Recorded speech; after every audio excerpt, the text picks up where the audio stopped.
We've all heard about the American Israel Public Affairs Committee, or AIPAC, the powerful pro-Israel lobby group shaping US politics. But little is known about its main counterparts operating across the Atlantic in Europe and England that's quietly pulling strings in both the EU and British parliaments.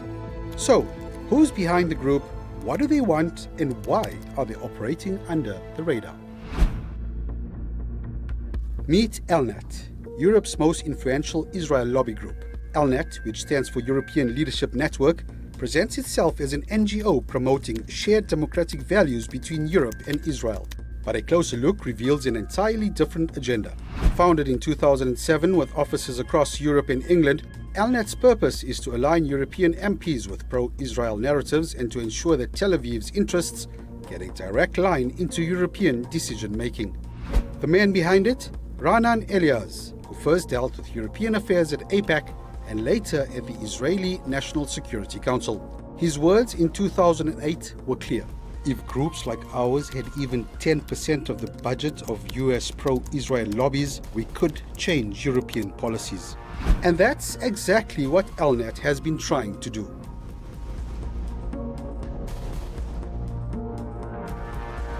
But how is ELNET influencing European and British politicians?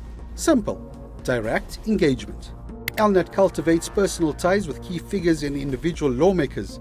As a core tactic, it sends lawmakers on luxury, all expenses paid trips to Israel, framing them as educational experiences. In the first 7 months after Tel Aviv launched its genocidal war on Palestine's Gaza on October 7, 2023, ELNET arranged over 20 trips, sending nearly 300 parliamentarians from both the EU and the UK to Israel. But these trips aren't just for show.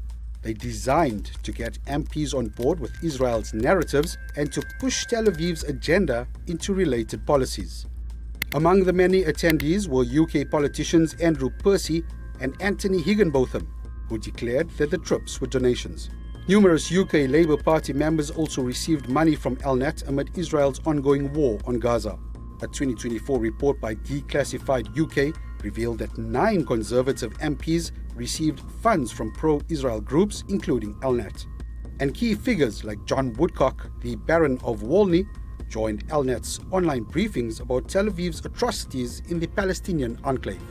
ELNET's lobbying led to increased support among EU politicians for Israeli policies that had previously come under heavy criticism from some EU member states and neutralized opposition to Tel Aviv's actions in Palestine, such as those related to its illegal settlements or its brutal war on Gaza. ELNET Israel's CEO Emmanuel Navon says parliamentary delegations to Israel directly impact the level of support Tel Aviv receives from Western countries.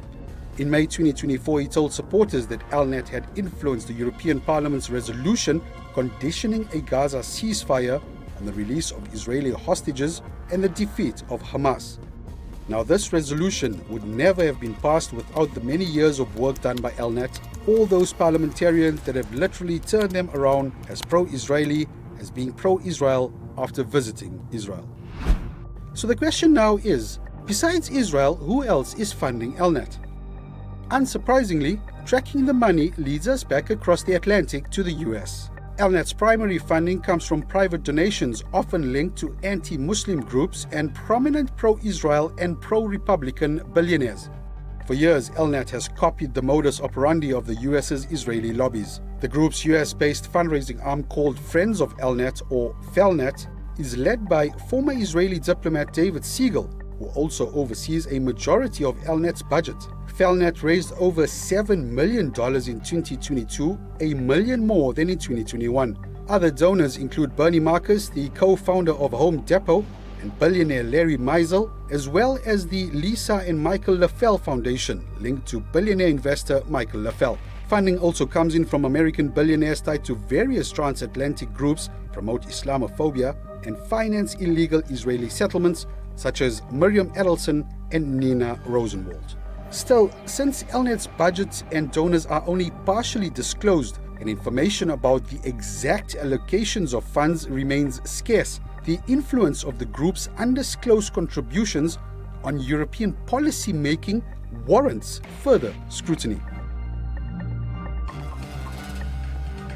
ELNET's lobbying also extends into the tech, defense and business sectors. The lobby group uses its influence to secure lucrative trade deals with EU countries. These deals promote the use of Israeli defense and tech firms in sectors like cybersecurity, AI and agri-tech.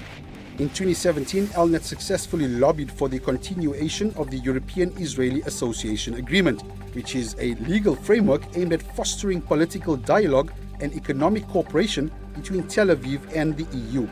These efforts help Israeli companies access EU funding and markets. So, after peeling back a few layers of ELNET's vast operations across Europe, we have to ask, who's really benefiting more from this lobby group? Europe's citizens or Israel?